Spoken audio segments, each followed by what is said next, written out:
안녕하세요. 오늘 여러분과 함께 깊이 살펴볼 주제는 도덕경 제52장 귀원장입니다. 52.1 천하요시 면 2위 천하모입니다. 네, 도금은 천하요시 2위 천하모. 다시 한번요. 천하요시 2위 천하모. 이걸 직역하면 천하의 시작이 있으면 그것을 천하의 어미로 삼는다 정도가 될 텐데요. 여기서 시작, 시는 만물의 궁극적인 근원, 뭐랄까, 우리가 흔히 도라고 부르는 그것 같고요. 그렇죠. 그리고 어미, 모는 그 근원이 만물을 낳고 기르는 역할을 한다는 그런 비유겠군요. 네, 맞습니다. 그 의미를 이제 주석이 잘 설명해주고 있는데요. 첫 번째 주석을 한번 보죠. 선시지면 적 선양축지이라. 도금은 선시지 즉 선양축지에. 다시 읽어볼게요. 선시지 즉 선양축지에. 선시지, 즉 선양축지에. 네. 해석하면 어떤 일이든 시작을 잘 하면 이어서 잘 기르고 먹여 살릴 수 있다. 뭐 이런 의미입니다. 시작이 그만큼 중요하다는 거죠. 시작이 반이다, 뭐 이런 말도 있잖아요. 그렇죠. 그리고 이어서 다음 주석을 보면요. 고 천하 유시면 즉 가위위 천하모이니라. 도금은 고 천하 유시 즉 가위위 천하모이. 다시 한번 고 천하 유시 즉 가위위 천하모이. 고천하 유시, 즉 가위위 천하모이. 네. 이건 그러므로 천하에 만물을 잇게 한 시작이 있다면 그것을 가히 천하 만물의 어머니라 할 수 있는 것이다. 라고 풀이됩니다. 결국 이 주석들은 모든 존재가 있게 된 그 근원적인 시작, 즉 도가 있기 때문에 만물이 존재하고 또 유지될 수 있다. 그래서 그 근원을 어머니라고 부를 만하다. 이런 논리를 펴고 있는 겁니다. 아, 단순히 그냥 낳았다는 것뿐만 아니라 잘 기르고 유지시키는 힘까지 포함된 그런 비유군요. 정확합니다. 기르고 보살핀다는 의미까지 있는 거죠. 그렇군요. 시작의 힘이 계속 작용한다는 의미로도 들리네요. 그럼 다음 구절로 넘어가 볼까요? 52.2입니다. 기지기모하여 부지기자하고 기지기자하여 부수기모면 매신 불텐이라. 네. 도금은 기지기모, 부지기자, 기지기자, 부수기모, 몰신불태. 좀 긴데 다시 한번 읽어드릴게요. 기지기모, 부지기자, 기지기자, 부수기모, 몰신불태. 네, 기네요. 이게 해석하면 이미 그 어미를 알아서 다시 그 자식을 알고 이미 그 자식을 알아서 다시 그 어미를 지키면 몸이 닿을 때까지 위태롭지 않다. 이런 뜻이죠. 여기서도 어미와 자식은 앞서 말한 근본 도와 현상 만물일 테고요. 맞습니다. 그리고 복부자는 다시 혹은 돌아가다 뭐 이런 의미로 쓰였고 몰신불태는 평생토록 위험이 없다 이런 뜻으로 이해하면 되겠네요. 근본과 현상을 다 알고 결국은 근본으로 돌아가서 지키는 것 이게 핵심인 것 같습니다. 네, 그렇습니다. 근본과 현상, 이 둘의 관계, 그리고 우리가 어떤 태도를 취해야 하는지를 아주 명확하게 제시하는 구절이죠. 관련 주석을 바로 보시죠. 첫 번째는 아주 간결합니다. 모는 보냐여, 자는 모야라. 모는 보냐여, 자는 모야라. 네, 도금 그대로 모는 보냐요, 자는 모야라. 해석하면 어머니는 근본이고 자식은 말단이다. 딱 관계를 규정하죠. 근본과 말단, 본말이네요. 그렇죠. 본말이죠.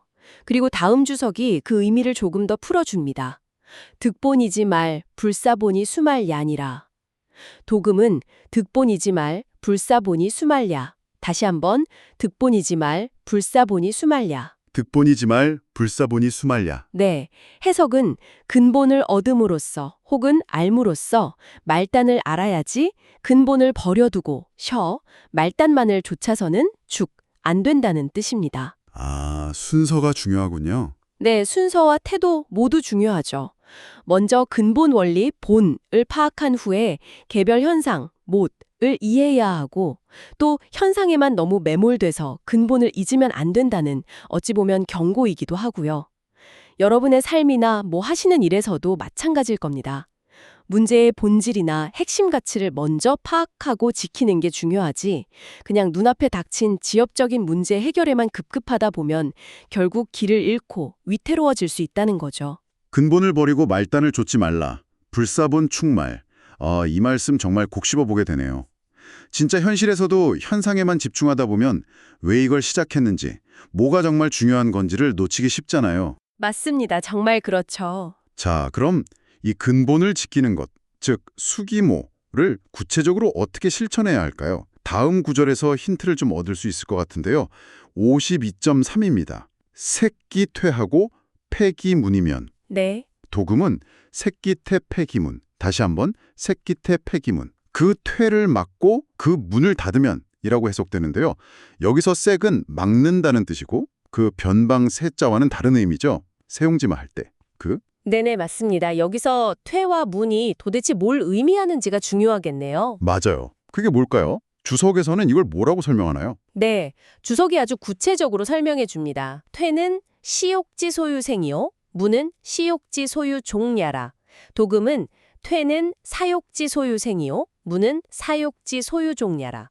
다시 한번요. 퇴는 사욕지 소유생이요. 문은 사욕지 소유 종야라. 퇴는 사욕지 소유생, 문은 사욕지 소유종야. 네, 이걸 해석하면 퇴는 일을 버리고자 하는 욕심이 비롯되어 나오는 곳이고 문은 그 욕심을 따라 행동하게 되는 통로이다. 이런 뜻입니다. 아, 욕심이 나오고 따라 나가는 것. 그렇죠. 결국 퇴와 문은 우리의 감각기관, 그러니까 눈, 귀, 코, 입 같은 것들이나 아니면 마음속에서 일어나는 욕망 그 자체를 상징한다고 볼 수 있습니다. 외부 세계의 자극이나 유혹, 그리고 내면에서 계속 생겨나는 그런 욕구들을 잘 관리하고 차단하는 것. 이것이 바로 근본을 지키는 구체적인 방법 중 하나라는 거죠. 아, 그러니까 눈으로 보고 귀로 듣는 것, 또 마음으로 원하는 것들, 이런 것들을 무분별하게 그냥 받아들이고 따라가지 말고 그것들을 잘 막고 닫으라는 의미군요. 이게 근본을 지키는 수련 방법이라니 상당히 구체적인 지침인데요. 네, 그렇죠. 아주 실천적인 지침입니다. 이렇게 퇴를 막고 문을 닫으면 어떤 결과가 따라올까요? 바로 다음 구절 52.4 종신불근이오니와가 그 결과를 말해줍니다. 도금은 종신불근, 다시 한번 종신불근. 종신불군? 네, 몸이 다하도록 수고롭지 않을 것이다 라고 해석됩니다. 종신은 평생 동안, 불근은 애쓰거나 고생할 일이 없다, 뭐 이런 뜻이죠. 몸에 닿아도록 수고롭지 않다. 종신불근. 근데 왜 수고로울 일이 없어지는 걸까요? 얼핏 생각하면 욕심을 참고 절제하는 게 오히려 더 힘들고 수고로울 것 같은데요? 네, 그럴 수 있죠. 그런데 그 이유를 주석이 아주 명쾌하게 설명합니다. 무사영일이라 고 종신불근야라. 도금은 무사영일 고 종신불근야. 다시 한번 무사영일 고 종신불근야. 무사영일 고 종신불근야. 네, 해석하면 욕심을 막아서 불필요한 일이 없어져 영원히 편안해지므로 몸이 다하도록 수고롭지 않은 것이다 입니다. 아, 일이 없어서 영원히 편안하다. 그렇죠. 욕심 때문에 굳이 일을 버리지 않으니까. 무사, 마음이 늘 편안하고 영일, 결과적으로 삶에서 불필요한 고생이나 수고로움이 사라진다. 이런 논리입니다. 우리가 보통 욕망을 좇아서 끊임없이 뭔가를 추구하고 성취하려고 노력하잖아요. 네, 그렇죠. 근데 그 노력이 오히려 우리를 더 지치고 힘들게 만든다는 약간 역설적인 통찰인 거죠. 진정한 평화는 내면의 고요함에서 온다는 가르침입니다. 아, 무사영일이라는 말이 확 와닿네요. 일을 만들지 않으니 영원히 편안하다. 정말 욕심 때문에 벌어지는 수많은 갈등이나 고생을 생각해보면 일리가 있습니다. 그렇다면 반대로 욕심의 문을 그냥 열어두면 어떻게 될까요? 정확히 그 반대 상황을 52.5구절이 묘사합니다. 계기태 제기사면 종신부군이라. 계기태 제기사 종신부구. 네. 도금은 계기태 제기사 종신부구. 다시 한번 계기태 제기사 종신부구. 그 태를 열고 그 일, 욕심으로 비롯된 일을 이루려 하면 몸이 다하도록 구제받지 못한다는 의미입니다. 여기서 개는 열다, 제는 욕심을 이루려 애쓰다 성사시키려 하다. 뭐 이런 뜻으로 해석하는 게 자연스러워요. 아, 제가 건너다, 구제하다는 뜻도 있는데 여기선 이루려 한다는 뜻이군요. 네, 문맥상 그렇죠. 그리고 불구는 구원받지 못함, 즉 고통에서 벗어나지 못한다는 뜻이고요. 왜 구제받지 못하는 걸까요? 욕심을 따라 열심히 노력해서 일을 이루면 오히려 좋은 결과가 있어야 하는 것 아닌가요? 뭔가 성취하면 좋은 거잖아요. 그게 왜 그런지 주석이 딱 지적합니다. 불패기원 이재기사 고수 종신불구. 복음은 불패기원 이재기사 고수 종신불구. 다시 한번요. 불패기원 이재기사 고수 종신불구. 불패기원, 이재기사, 고수, 종심불구. 네. 해석은 그 근원, 원, 즉 욕망의 구멍과 문을 닫지 않고서 그 겉으로 드러난 일을 이루려 하기 때문에 비록 평생 애쓴다 하더라도 끝내 구제받지 못하는 것이다 입니다. 여기서 원은 앞서 말한 태와 문을 가리키는 걸로 볼 수 있어요. 아, 근원을 안 닫고 일만 하려고 해서. 예. 욕망이라는 그 근본적인 문제를 해결하지 않은 채 그 욕망에서 비롯된 일들만 계속 처리하려고 하면 문제는 계속 다른 형태로 터져 나오기 때문에 평생을 노력해도 진정한 평안이나 해결에는 이를 수 없다. 이런 아주 냉철한 지적입니다. 뭐랄까 근본 원인을 외면한 대증교법의 한계를 말하는 거죠. 근본을 막지 않고 현상만 쫓는 것의 허무함 같은 게 느껴지네요. 새끼 때 폐기문하고 개기 때 재기사가 이렇게 명확하게 딱 대조를 이루는군요. 네, 아주 극명하죠. 근본을 지키는 삶과 욕망을 좇는 삶, 그 결과가 완전히 갈리는 셈이네요. 자, 그럼 다음 구절로 넘어가 보겠습니다. 52.6 견소할 명이요 수유할 강이니. 네, 이 구조 정말 유명하죠. 네, 도금은 견소할 명 수유할 강. 다시 한번 견소할 명 수유할 강. 작은 것을 보는 것을 밝음, 명이라 하고 부드러움을 지키는 것을 강함, 강이라 한다는 뜻입니다. 이게 참 세상의 일반적인 생각과는 좀 다른 도가적인 지혜의 정수가 담긴 것 같아요. 맞습니다. 그 세속적인 가치관을 확 뒤집는 역설적인 표현이죠. 주석을 통해서 그 의미를 좀 더 깊이 이해해보면 좋을 것 같습니다. 먼저 견소할명에 대한 주석입니다. 위치지공은 부재되니 견대불명이요 견소나명이며. 위치지공, 부재대, 견대불명, 견소내명. 네, 도금 그대로 위치지공은 부재되니 견대불명, 견소내명이며. 다시 한번 위치지공 부재대, 견대불명, 견소내명. 해석하면 다스림을 이루는 공은 큰 것에 있지 않으니 큰 것만 보는 것은 밝음이 아니요. 작은 것을 보아야 비로소 밝은 것이다. 입니다. 작은 것을 봐야 밝다. 네, 진정한 지혜, 즉 밝은 명이라는 건 뭐 거창하고 크게 드러난 게 아니라 사물의 아주 미세한 시작이나 그 근원적인 부분, 소를 꿰뚫어 보는 데 있다는 의미죠. 그렇군요. 다음으로 수요할 강에 대한 주석입니다. 소강 불강, 소유 내강야라. 도금은 수강 불강, 수유 내강야. 다시 한번 소강 불강, 수유 내강야. 네, 해석은 강함을 지키려는 것은 진정으로 강한 것이 아니고 부드러움을 지켜야 비로소 강한 것이다 입니다.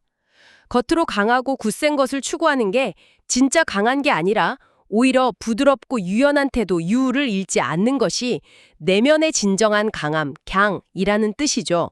쉽게 부러지지 않는 그런 유연함 같은 걸까요? 와, 견소할 명, 수요할 강. 정말 큰 것, 강한 것만 추구하는 이런 세상에서 작은 것을 보는 눈, 그리고 부드러움을 지키는 태도가 오히려 진정한 밝음과 강함이라는 가르침이네요.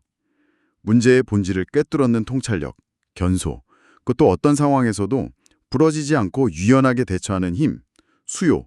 이게 바로 앞에서 말한 근본을 지키는 수치모, 태도와도 딱 연결되는 것 같습니다. 정확합니다. 바로 그거죠.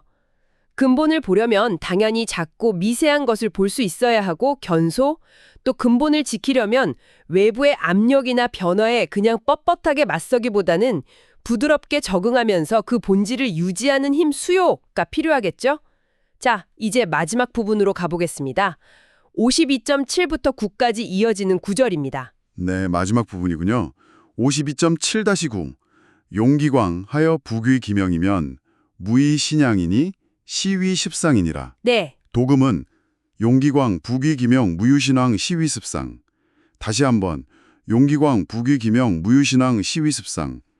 해석하면 그 빛, 광을 사용하여 다시 그 밝음, 명으로 돌아오면 몸에 재앙을 남기지 않으니 이것을 일러 늘 그러함, 장을 익힌다고 한다입니다. 여기서 광이랑 명의 차이가 좀 흥미로운데요. 그렇죠. 광은 뭔가 밖으로 드러나는 지혜나 작용 같고 명은 내면의 근원적인 밝음이나 통찰력 이런 걸 의미하는 것 같아요. 그래서 밖으로 지혜를 쓰되 늘 근본적인 내면의 밝음으로 돌아와야 한다? 이런 뜻으로 읽힙니다. 네, 맞습니다. 광과 명의 관계를 그렇게 이해하는 것이 일반적이죠. 이 마지막 구절들의 의미를 주석들이 아주 잘 보완해주고 있습니다. 먼저 52.7의 용기광, 즉 빛을 사용하는 것에 대한 주석입니다. 현도 이검입니다. 현도 이검이라. 네, 도금은 현도 이검입니다. 다시 한번 현도 이검입니다. 해석은 자신의 지혜의 빛으로 도를 드러내어 사람들의 미혹됨을 제거해준다는 뜻입니다. 자신의 지혜의 광을 세상에 이롭게 사용하는 어떤 방식을 보여주는 거죠. 아, 지혜를 좋은 데 쓰는 거군요. 그렇죠. 그런데 다음 52.8의 부귀기명, 즉 밝음으로 돌아오는 것에 대한 주석이 중요합니다. 부이 명찰야라. 도금은 불이 명찰야라. 다시 한번 불이 명찰야라. 불이 명찰야라.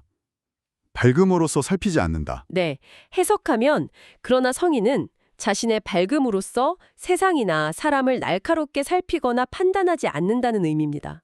밖으로 지혜를 사용하더라도 그것을 자기 기준으로 남을 막 재단하거나 비판하는 데 쓰지 않고 항상 내면의 근원적인 밝음의 상태로 돌아와서 겸허하게 머무른다 이런 태도를 말하는 거죠. 아, 그러니까 지혜를 밖으로 쓰긴 쓰되 용광, 그 지혜를 가지고 남을 막 판단하거나 자기를 내세우지는 않고 부의 명찰, 늘 근본으로 돌아가서 회귀 기명, 중심을 잡으라는 거군요. 이 균형이 중요하겠네요. 바로 그 균형의 핵심입니다. 마지막 52.9의 시위 습상, 즉 늘 그러함을 익힌다는 것에 대한 주석이 이걸 딱 확인시켜줍니다. 도지 상야니라. 네, 도금, 도지상야. 다시 한번 도지상야. 해석은 이것이 바로 도의 늘 그러함, 창이다 입니다. 습상이라는 게 결국 변하지 않는 도의 본성, 그 영원하고 늘 그러한 길을 따르고 익히는 것이다 라는 걸 명확히 해주는 거죠. 도의 늘 그러함, 도지상야. 네, 그래서 이걸 종합해보면 자신의 지혜를 사용해서 도를 세상에 알리고 사람들의 어려움을 덜어주는 데 쓰되 결코 자신의 밝음을 내세워서 세상을 날카롭게 분별하려 들지는 않고 부의 명찰, 항상 내면의 근원적인 밝음으로 돌아와서 푹괴쥐명, 그 상태를 유지하는 것, 이것이 바로 도의 늘 그러함을 따르는 길, 십상이며 이렇게 할 때 스스로에게 재앙을 남기지 않고 우위 신양, 평생 위태롭지 않게 매 신부다에 살아갈 수 있다는 것, 이게 기원장의 최종적인 메시지라고 할 수 있습니다. 저희는 다음 탐구에서 다시 뵙겠습니다.